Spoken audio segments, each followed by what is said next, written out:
Hello guys, வணக்கம் and welcome back to சிறப்பு media 2.0. இந்த வீடியோவில் நம்ம எதை பற்றி பார்க்க போகிறோம் அப்படின்னு பார்த்தீங்கன்னா, பிக் பாஸ் சீசன் 7ஓட கடைசி வாரத்துக்கான 3வது நாளுக்கான காலை நேர ஓட்டிங் முடிவுகளை தான் இந்த வீடியோவில் முழுசாக பார்க்க போகிறோம். ஸோ இந்த வீடியோக்கு போகிறதுக்கு முன்னாடி நம்மளோட சேனலை சப்ஸ்கிரைப் பண்ணாதவங்க சப்ஸ்கிரைப் பண்ணி வச்சுக்கோங்க. பக்கத்தில் ஒரு பெல் ஐக்கான் இருக்கும், அதையும் ப்ரெஸ் பண்ணி ஹாலில் போட்டுக்கோங்க. அப்போ தான் நாங்கள் அப்டேட் பண்ணுற ஒவ்வொரு விஷயமும் உங்களுக்கு நோட்டிஃபிகேஷனாக வந்து சேரும். அதை தாண்டி இந்த வீடியோக்கு அட்லீஸ்ட் ஒரு 1000 லைக்கான எதிர்பார்க்குறோம். ஸோ லைக்கை போடுங்க, வீடியோ பாருங்கள், வாங்க இன்டர்வியூக்குள்ள வந்து போகலாம். ஒரே ஒரு டிஸ்க்ளைமர் மட்டும் நான் கொடுக்கணும்னு நினைக்கிறேன். இது வந்து ஒரு அன்அஃபிஷியல் போலிருந்து வரக்கூடிய ஓட்டிங் முடிவுகள்.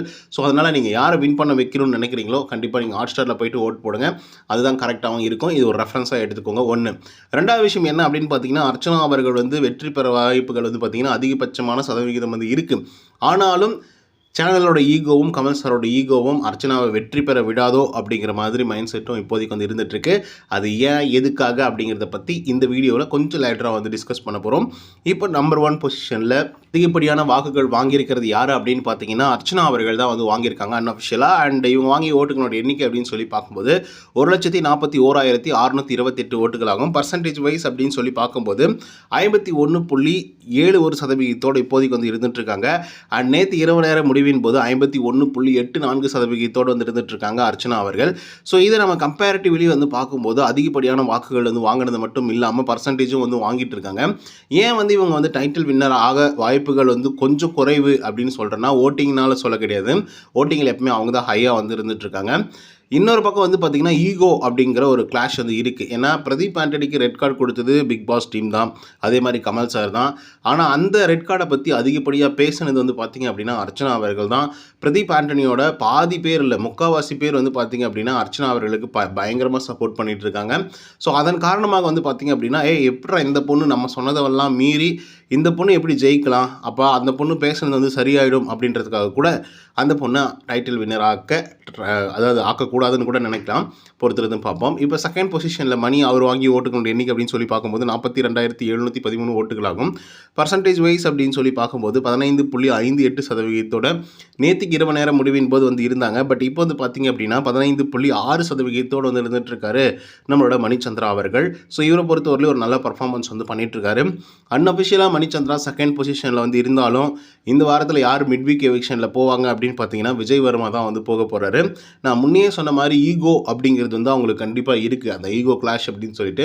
ஏன்னா நம்ம வாரமெல்லாம் ஒரு விஷயத்தை வந்து பார்ப்போம். வாரமெல்லாம் ஒரு விஷயத்தை பார்த்துட்டு, இல்லைனா அந்த மாயா பொண்ணு இப்படி பண்ணிடுச்சு, பூர்ணிமா பொண்ணு இப்படி பண்ணிடுச்சு, அர்ச்சனாவை ஏன் இப்படி டார்ச்சர் பண்ணுறாங்க அப்படிங்கிற மாதிரிலாம் நம்ம யோசிச்சிருப்போம்.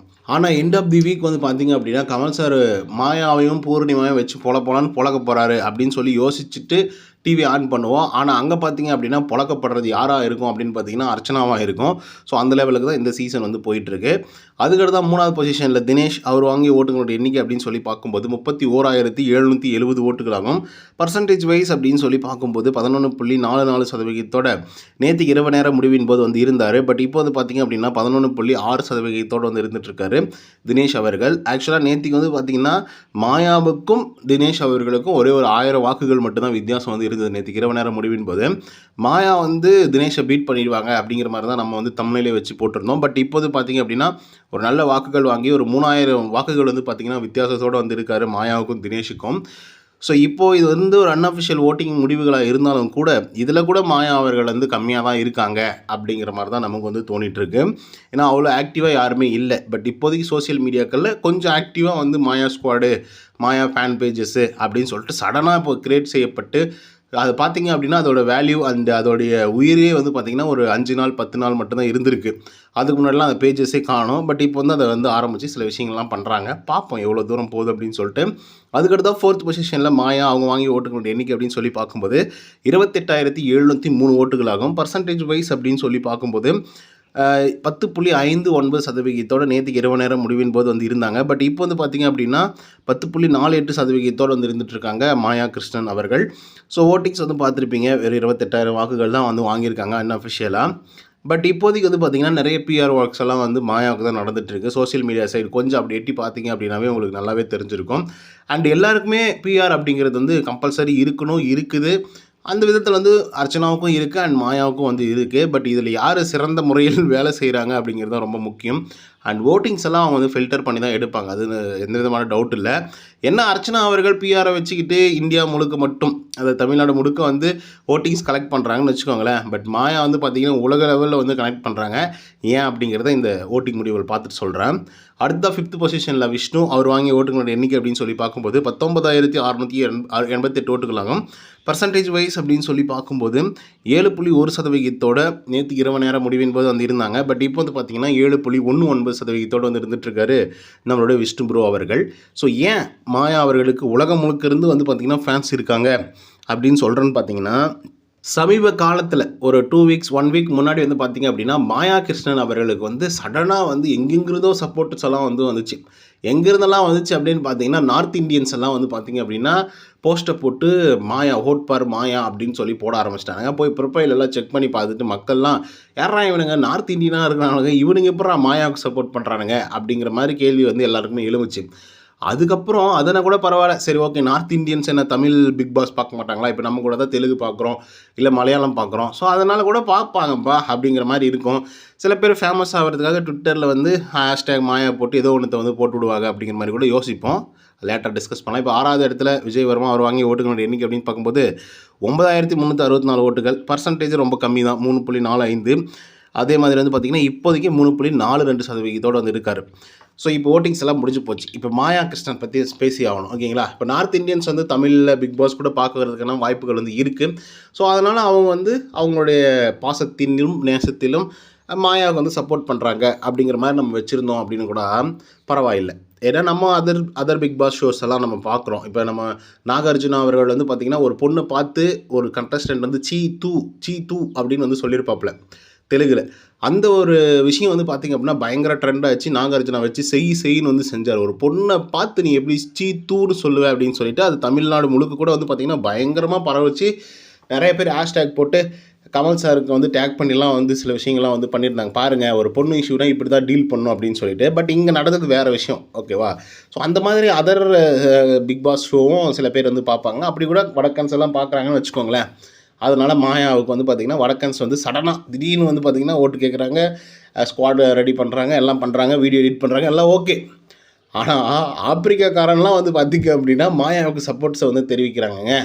அதுதான் இப்போ பிரச்சனையே, புரியுதுங்களா. ஆப்ரிக்கன்ஸ், ஓகே, அவங்கெல்லாம் வந்து தெரியல. ஆப்ரிக்கன்ஸ்லாம் இந்த பக்கம் புகாண்டா, ஜிம்பாபே அங்கிருந்தெல்லாம் வந்து பார்த்திங்க அப்படின்னா இவங்களுக்கு வந்து பயங்கர சப்போர்ட்டிஸ் வந்து பார்த்திங்கன்னா சொல்லிகிட்டு இருக்காங்க மாயாவுக்கு. அங்கே தான் டவுட் ஆரம்பிக்குது. ஒரு சிங்கப்பூரில் இருந்தோ இல்லை வந்து மலேசியாவில் இருந்தோ இல்லை இலங்கையில் இருந்தோ பண்ணாக்கா தமிழ் அவங்களுக்கு தெரியும், தமிழ் மொழி தெரியும். தே ஆர் வாட்சிங் பிக் பாஸ் சீசன் 7. அப்போ ஃபயர் விட்டுருந்தா பரவாயில்ல. ஆனால் இவங்க பண்ணுற வேலையெல்லாம் வந்து பார்க்கும்போது, டேய் என்னடா பிஆர் ஒர்க்குனா இப்படி தான்டா இருக்கணும் அப்படிங்கிற மாதிரி வந்து தோண ஆரம்பிச்சுது மாயா அவர்களுக்கு. அது சோஷியல் மீடியாக்களில் பயங்கர கான்ட்ரவர்சியலாகவும் வந்து போயிட்டு இருந்தது, இப்பயும் போயிட்டுருக்கு. ஸோ இப்போது இதன் அடிப்படையில் நம்ம வச்சு நான் ஆரம்பத்தில் சொன்ன மாதிரி அர்ச்சனா அவர்கள் அண்டு மாயா அவர்கள் இவங்க 2 பேரும் வந்து பயங்கரமாக அந்த டாப் 2 வந்து வருவாங்க அப்படின்னு சொல்லி நம்மளாக பேசிக்கிட்டு இருக்கோம். ஆனால் அன்அஃபிஷியல் ஓட்டிங் முடிவுகள்லாம் வந்து வச்சு பார்க்கும்போது அர்ச்சனா அவர்களையும் மாயா அவர்களையும் கம்பேரே பண்ண முடியாது. அந்த லெவலுக்கு வந்து பார்த்திங்கன்னா ஓட்டிங்ஸ் வந்து இருக்குது, ஓகேங்களா. அஃபிஷியலாக கூட நீங்கள் எடுத்துக்கலாம். அஃபிஷியலாக எடுத்தால் என்ன மாயா அப்படியே டக்குன்னு அவ்வளோ தூரம் போயிடுவாங்களா என்ன? அப்படிலாம் கிடையாது. இப்போ அர்ச்சனா அவர்களுக்கு விழுந்த அன்அஃபிஷியல் ஓட்டிங்கில் பாதி விழுந்தால் கூட மாயா கிட்ட தொடவே முடியும். மாயாலாம் 10% இருக்காங்க. அவங்களுக்கு அன்அஃபிஷியல் போல்லேருந்து ஒரே ஒரு 25% வந்து அஃபிஷியலாக விழுந்தால் கூட அர்ச்சனா அவர்கள் எங்கேயோ இருப்பாங்க. 10% எங்கே இருக்குது, 25% எங்கே இருக்குதுன்னு யோசிச்சு பாருங்கள். ஸோ அந்த லெவலுக்கு வந்து ஓட்டிங்ஸ் வந்து அவங்களுக்கு விழும் அப்படிங்கிறதுல மாற்றுக்கிறது இல்லை. அண்ட் நம்மளுடைய சேனல் கீழெல்லாம் கூட வந்து பார்த்திங்கன்னா நிறைய சேனலுக்குள்ள கமெண்ட்டெல்லாம் போய் படிங்க, எல்லாம் அர்ச்சனாவுக்கு தான் சப்போர்ட் பண்ணுவாங்க. ஸோ அந்த லெவலுக்கு தான் வந்து இருந்துகிட்ருக்கு. நான் வந்து அர்ச்சனா தான் வின் பண்ணோம் அப்படின்லாம் நான் சொல்ல கிடையாது. யாரெனா வின் பண்ணி தொலைங்க போங்க அப்படின்னு நான் விட்டுருவேன். ஏன்னா நமக்கு தலைவன் வந்து பார்த்திங்கன்னா பிரதீப் ஆண்டனி தான், ஓகே. அவர் வந்து இல்லை அப்படிங்கிற வருத்தம் நேற்றுக்கு தெரிஞ்சுது. ஏன்னா நேற்றுக்கு எபிசோடில் பிரதீப் ஆண்டனியை வந்து ஒவ்வொரு பிரேம்லையும் பார்க்கும்போது, டேய் வேறு லெவல்றான் அவனை போய் இப்படி பண்ணிட்டீங்களேடா அப்படின்னு சொல்லிட்டு அந்த வன்மம் வந்து எனக்குள்ளே வந்து மறுபடியும் தோன்றி இருக்குது. அந்த மாயாவெல்லாம் போட்டு சாத்தணுன்னு வந்து இருக்குது. உள்ளே வந்தவங்கெல்லாம் சில பேரெல்லாம் மறுபடியும் வந்து ஆரம்பிச்சிருக்காங்க புள்ளி பண்ணுறதுக்கு, கேவலமாக பேசுகிறதுக்கு, அசிங்கப்படுத்துறதுக்குன்னு. எங்கே போய் முடியுதுங்களோ போங்க. பிரதீப் ஆண்டனி தான் கடைசி வரைக்கும் நீங்கள் யாரெனா கப்பை தூக்கி கொடுத்துட்டு போங்கப்பா, எங்களுக்கு அதை பற்றி கவலை இல்லை. அண்ட் இன்னொரு பிரேம் வந்து பார்த்திங்கன்னா இந்த லைவில் அதுக்கப்புறம் எபிசோடில் காமிச்சிருந்தாங்க. அந்த பிரேமில் வந்து பார்த்திங்கன்னா பிரதீப் ஆண்டனியோட ஃபோட்டோ இல்லை. அது வந்து பயங்கர ட்ரெண்டிங்காக வந்து போயிட்டுருக்கு. பிரதீப் ஆண்டனி ஃபோட்டோ மட்டும் இல்லாமல் மற்ற எல்லா கண்டஸ்டன்ட் யாரெல்லாம் வைல்டு கார்டில் வந்தாங்களோ, ஆரம்பத்துலேருந்து வந்தாங்களோ, அவங்களோட எல்லா ஃபோட்டோவும் இருக்குது. ஸோ இவ்வளோ வன்மம் ஏன் விஜய் டிவி காட்டுதுன்னு தெரில. ஏன்னா அவங்களுக்கு தேவைன்னாக்கா பிரதீப் ஆண்டனியோட வார்த்தைகளை யூஸ் பண்ணிக்கலாம், அவரோட ஃபோட்டோ வந்து யூஸ் பண்ணிக்கலாம். தேவையில்லை அப்படின்ற போது வந்து விட்டுருவாங்க. என்னடா இதெல்லாம் நியாயமாக இருக்குது அப்படிங்கிற மாதிரி தோணுது. அப்புறம் மாயாவோட மூஞ்ச பார்த்தீங்களா? பிரதீப் ஆண்டனி பிரேமில் வரும்போது அப்படியே சுருங்கி போச்சு. அந்த லெவலுக்கு தான் அவங்களுக்கு இருக்கு. பொறுத்திருந்து பார்ப்போம் என்ன விஷயங்கள் நடக்குது அப்படின்னு சொல்லிட்டு. இந்த வீடியோ உங்களுக்கு வந்து பிடிச்சிருந்தா லைக் அண்ட் சப்ஸ்கிரைப் பண்ண மறந்துடாதீங்க. கண்டிப்பாக போய் அஃபிஷியலாக ஓட்டிங் போடுங்க. நன்றி, வணக்கம்.